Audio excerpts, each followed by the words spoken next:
we refer to deacons as deacons, so I'm a deacon. In the Eastern Church, they refer to deacons as fathers, but in the West, typically they're referred to as deacons. That's right, but it's force of habit, so that's what happens. So I'm the new parish deacon. I'm here to help out for a little bit, and my name is Deacon Dennis. You'll notice that the Liturgy of the Word will be celebrated today, and of course, as you know, deacons do not celebrate the Liturgy of the Eucharist. Only ordained priests celebrate the Liturgy of the Eucharist. On this occasion of only celebrating the Liturgy of the Word, this gives us reason to all the more pray for not just our current priests, but for new priests. Whenever we go to a liturgy service on a Sunday or even during the week, we, the people of God, we, the flock of Christ, should feel what it's like when our priests aren't here.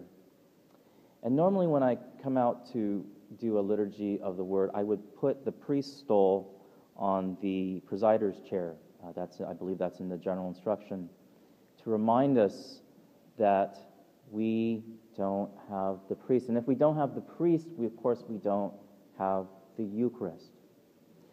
Pope Emeritus Benedict XVI said, without the Eucharist, the Church simply would not exist. Without the Eucharist, the Church simply would not exist. Sure, we may have extraordinary ministers bringing communion to the sick and the homebound. Sure, in certain parts of the diocese, there are communion services done. Sure, the Eucharist is available in the tabernacle for emergencies, but as the Second Vatican Council reminded us in the Constitution on the Liturgy, the Eucharist is the source and summit of Christian life.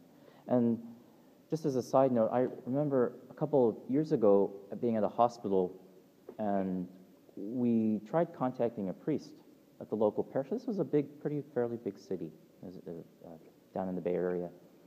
I couldn't find a priest. We eventually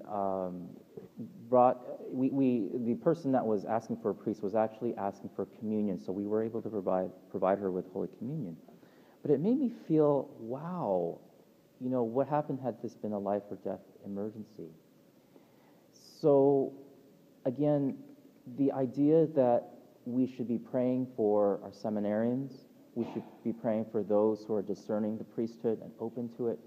Let today, and as you go home, you'll notice, or as you leave the chapel today, you'll notice that it feels a little different without the liturgy of the Eucharist. And at that point, we should certainly make an act of spiritual communion, but at the same time, let us, the Church of God, ask God, well, not just ask God, let us beg God, please God, send us laborers, send us priestly laborers into your field. The second point, dear brothers and sisters in Christ, is that from today's gospel, Jesus refers to the Pharisees and the scholars of the law. And he goes more than just referring to them, he criticizes them. And he says, you love the seat of honor in synagogues and greetings in marketplaces. Woe to you. I was celebrating the liturgy of the Word with the school kids this morning. And one example that I gave to them, especially the older kids, was the superhero Spider-Man. Spider-Man, before his Uncle Ben died, received the words from his uncle. And his uncle said to him, with great power comes great responsibility. With great power comes great responsibilities. And the kids kind of understood this. But this is also applicable for us, especially as I see there are many parish leaders here in the community.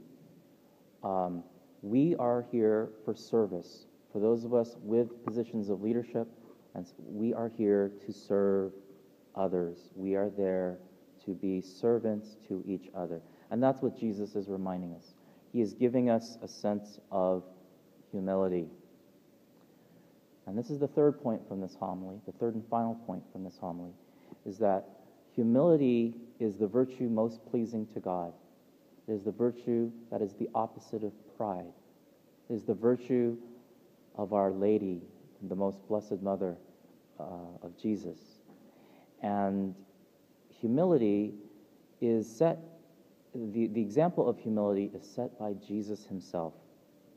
So by criticizing the Pharisees and the scholars, Jesus himself is showing himself to be the example of humility.